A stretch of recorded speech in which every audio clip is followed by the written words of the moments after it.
All right, shalom, shalom. All praises goes to Yahweh, Bahashim Yahweh Shai, Bahashim HaKodash. Double honors goes unto the apostles and elders of Great Millstone, from whom I learned the truth. And much love and peace and blessings goes out to all you hopeful elect brothers that are teaching the word of Yahweh, Bahashim Yahweh Shai. So basically, it's going to be a lesson, and I'm not sure of a title yet, but it's pretty much going to be covering the hypocrisy of Esau, Edom, who they go by the so-called Caucasian race, the white people, right? But we know, according to the scriptures, they're East Edomites. And what spurred this video is the situation that's going on behind this young Israelite man by the name of Ahmaud Arbery that was killed by two Edomites in Georgia back in February. And now this case is getting a lot of national attention and so forth because Esau is focusing on it, right? Which I find it kind of fishy that coming out of the state, this is coming out of the same state that pretty much opened up its economy and stay-at-home orders of this behind the coronavirus. Is kind of fishy and suspect, because this could very well be just a attention-grabbing headline to distract the everyday citizen in Babylon from what's really going on. And we know these are part of the media's, which is Esau Edom's media tactics to pretty much keep the people asleep. But there's still some underlying truths behind this situation, is that pretty much, to sum it all up, you jakes, you do not get justice in this society. You're second-class citizens, and you will not get justice until you return to Yahweh B'Shem Yahweh Shai, and we truly won't receive justice until Yahweh B'Shem Yahweh Shai is the one that destroys our enemies. Because marching and creating Black Panther parties and even campaigning for certain government officials to be our leaders, look, that would not equate to any due justice for all the slavery and oppression and the bloodshed and the murders and the raping that our people had to suffer. None of that will amount to anything. The only thing that will amount to something is Yahweh B'Shem Yahweh Shai returning, or actually Yahweh Shai, who is the son of the Most High Yahweh, returning and pleading the cause for our people. You see what I'm saying? That's the only way, and that's what most of our people don't understand. Those that are all in uproar behind this whole situation, they don't understand. See, because at the end of the day, in truth, there will be justice for Ahmaud Arbery, but it won't come in the fashion that most people think. Yahweh B'Shem Shai is going to destroy these Edomites, okay? So this is read a little bit. It's from CNN.com. It says, what we know about Ahmaud Arbery's killing, right?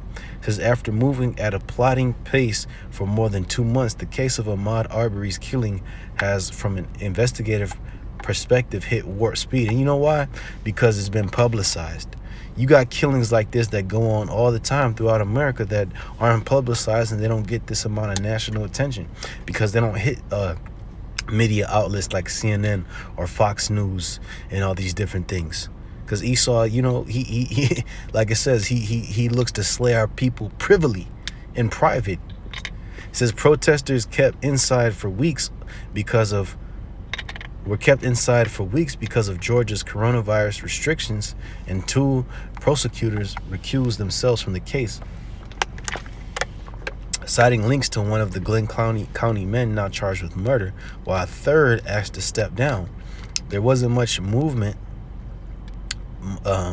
in the 25-year-old slang until Tuesday, when a video showing the fatal shooting in Satia Shores surfaced on a Brunswick radio station's website. It says the case, which to observers had appeared stagnant, came alive. The third prosecutor said in the case said that day he would present evidence to a grand jury and ask Georgia Bureau of Investigation to assist in the case. Within 48 hours, the GBI announced it had arrested Travis McMichael and his father, Greg McMichael. Okay. So, you know what? At the end of the day, you got these situations going on. And, you know, they delayed the case of these Edomites for 2 months. Just look at the facts. For two, actually 3 months of these Edomites who killed this man to even arrest them. So these niggas had just, I mean, these Edomite niggas had just killed the Jake and was chilling at home like nothing happened. You know, drinking Coors Light and eating pizza, man. Like it was nothing. But see, that shows you, because you know what? When you kill another Israelite, or you kill a Hispanic, or you, especially if you kill an Edomite, you go into jail straight away. There's a fucking nationwide manhunt for you Jakes, man. You know, and I'm going to prove that. I'm going to prove it. Because look at this. This was a case that happened in my home city. I remember this when it happened. This man named Adrian Wright, he actually was outside of his home, and he shot at some people that tried to rob his wife's car. He shot at them and killed one of them, you know, while they was running away. But he said what? He felt threatened and things of that nature. But you know what Esau did? They straight up charged that dude with life in prison. I believe he got 25 to life, if I'm not mistaken. So it says racing. And Adrian White was a so-called Negro, okay? Because if I know this guy, he was a so-called black man. So Racine, a man convicted of shooting would-be thieves in the back, killing one, will get another chance to argue his actions were justified. Judge Charles Constantine ordered a new trial for Adrian White, 33, of Racine, saying that White's trial attorney, Robert D. Arruda, was constitutionally ineffective. Ruth Stickles, White's fiancée, cried when the judge said he deserved a new trial. So did his sister, Edwina White, who has been the family's public voice since he was accused of the January 18, 2006 crime. Edwina White addressed reporters after the hearing ended Tuesday afternoon. God told me he is coming home, she said. And let's skip down.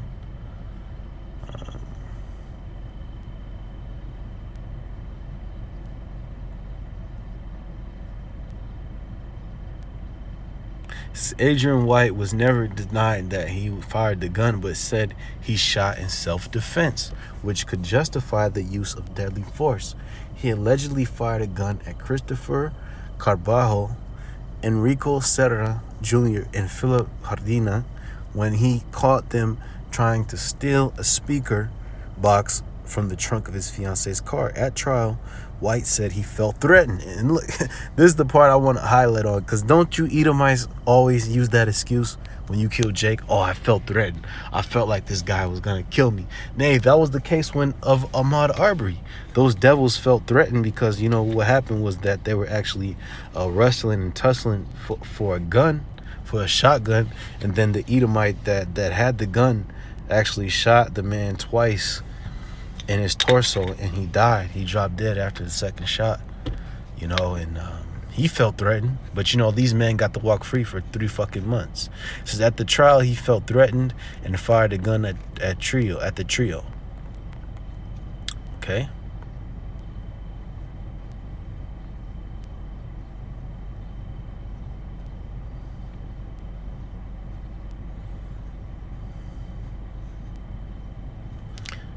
So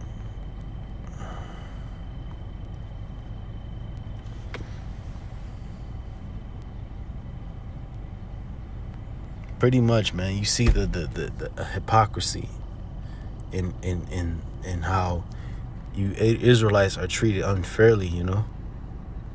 So this is Psalm 37 and 14. It says, "The wicked have drawn out the sword and have bent their bow to cast down the poor and needy, and to slay such as be of upright conversation."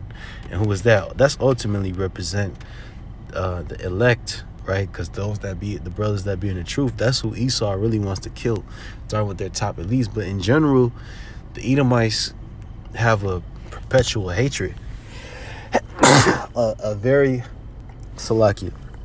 very intense hatred for the children of Israel that causes them to draw out their swords, which equates to their guns, right, in modern day times, which they use to slay our people. You know what I'm saying?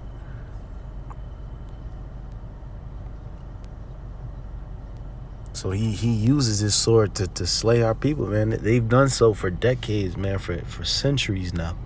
Ever since Esau got into power during the time of the Renaissance, he's actually been looking to kill all our people.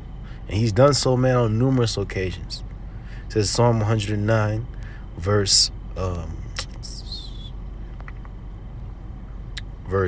16, it says, because that he remembered not to show mercy, but persecuted the poor and needy man, that he might even slay the broken in heart. Salakia. Hold on, let's go up some more.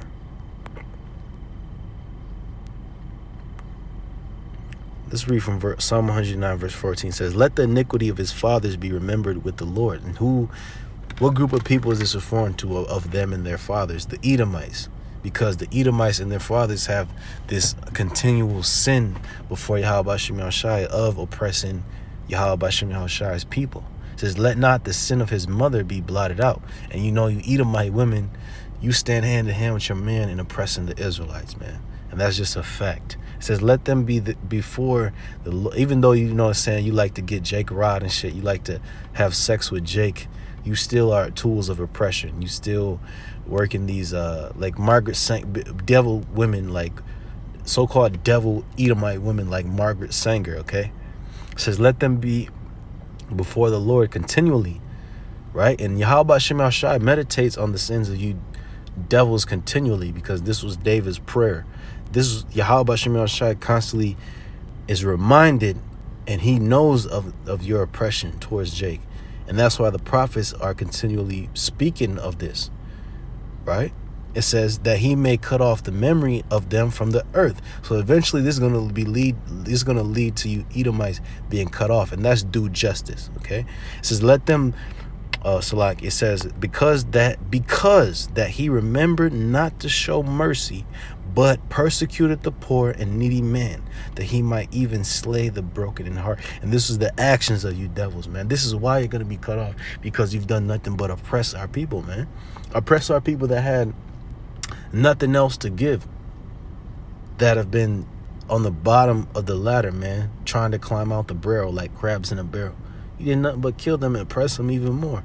So Yahweh Shem Yahushai is going to destroy you forever, all right?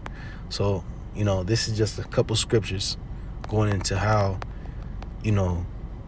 through the keeping of the commandments is how we get justice. You know what I'm saying? So this is 2 Samuel chapter 8, verse 15. It says, and David reigned over all Israel, and David executed judgment and justice unto all his people. So David was an Israelite man from the tribe of Yehoiada, which is the tribe of Judah, right? This through him, how did David execute justice and judgment? Because he relied on the scriptures. You see, these devils don't rely upon the scriptures. They rely upon their penal codes and their own imaginations. You see what I'm saying? Their own heart. Okay.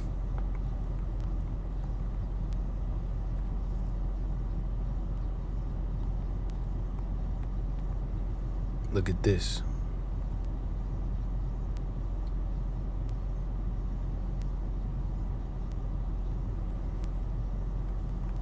And this is proof that Esau cannot execute judgment, because he doesn't believe in the words of Yahweh Shem Yahushai.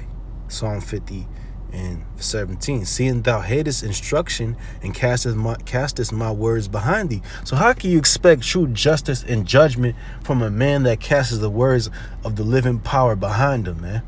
This devil don't believe in the scriptures. So how can he be an executor of judgment? Only thing he judges and justifies is his own people and his own wickedness, his money grubbing and all his greed. That's the only thing he justifies. He's worried about getting money. That's the only thing Esau's worried about. Besides that, he could give a fuck. That's the truth.